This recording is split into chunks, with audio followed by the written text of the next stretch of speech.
Kung alam mo lang, Velma, ilang gabi kong pinangarap na gawin sa'yo to. Now, let's make that dream a reality.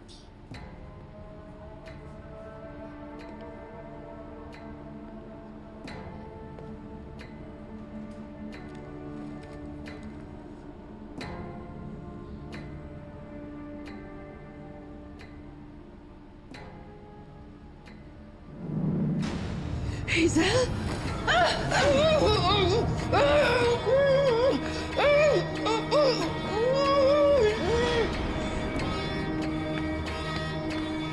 Hazel, tama na! Hazel, tama na! Hazel! Mars! Mars! Tama na! Mars, nananaginip ko. Mars! Patayin ako ni Hazel. Mars, panaginip lang yan. Pero wala si Hazel dito. Sinasabi ko na nga ba, may masamang balak talaga yung impactang yun eh. Mars, sorry. Binangungot ka dahil yata sa sinabi ko kanina. Oh, Mars, kalma lang, ha? Parating na si Manuel. Si Manuel ang magbabantay sa'yo, ha? Mars? Pare.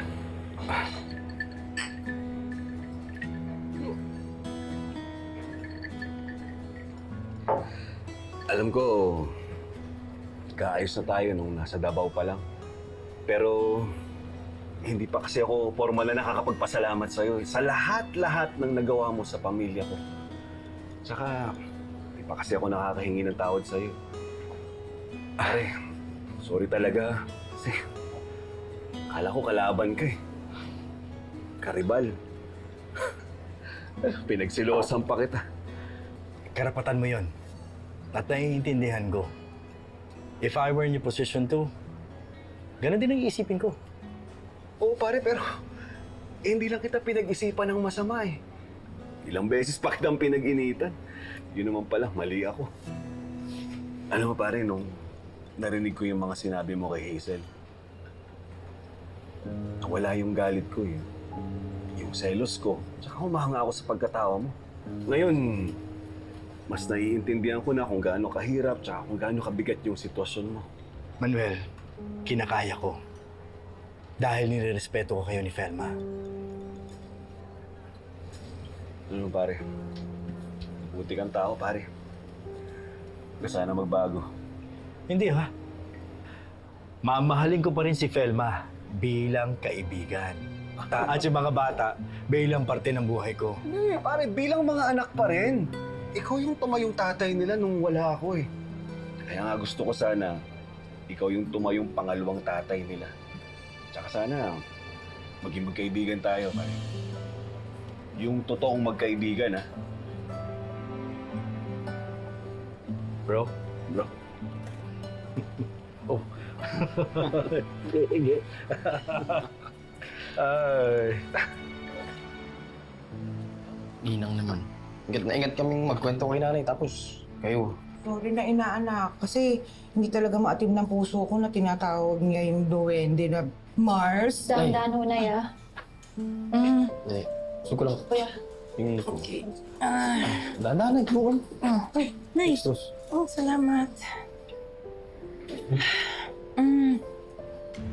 Mga anak, alam ko naman na pinoprotektahan niyo ako.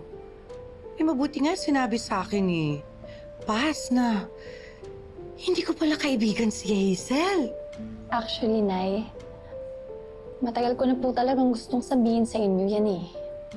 Kaso, mas inisip po namin kung ano magiging epekto sa kalagayan niyo.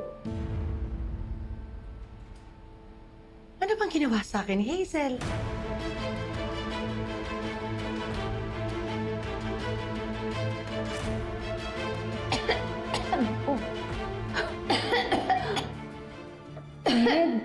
May nakaalala sa'yo.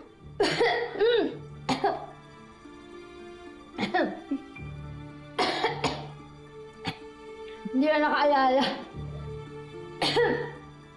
Nag-uusapan pa yata ako. Ay, could it be Manuel? Asa pa ako. Yung mga anak niya, yung mga anak niyang Tapa, Tosino, Longganisa. Sisi. Alam mo, ang ibig na siguro sabihin, hindi sila matahimik. Tsaka ibig na sabihin nun, threat ako sa kanila. Which is a good thing. Sige na.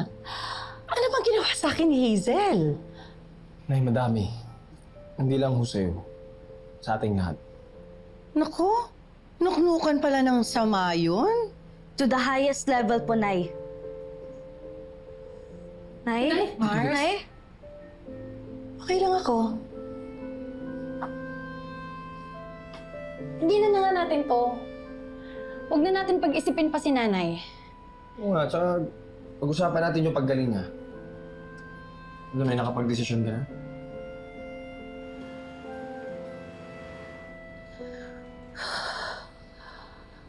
Natatakot ako, Doc. Pag pumasok ako sa operating room, baka hindi na ako makalabas ng buhay. Natatakot din ako kapag hindi ako magpa-opera. Baka tuluyan ko nang makalimutan yung mga taong mahal ko. Kaya...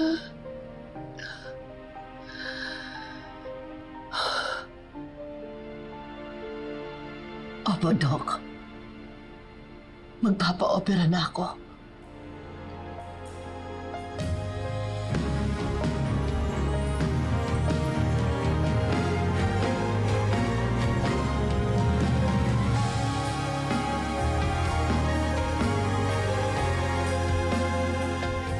So, saan mo gusto gawin yung surgery? Ang sabi ni Emil, I highly recommend this hospital. Kung ganun, Doc, dito na po. Paano kung mabura yung alaala ko? Makalimutan ko yung mga anak natin. Tapos ikaw? Pakinggan mo yung tibok ng puso mo. Sigurado ko maaalala ako ng puso mo. Dok, kayo na pong bahala sa kanya. Hindi ko mapapangako. Pero pipilitin ko na maalala ko kayong lahat. Paglabas ko rito.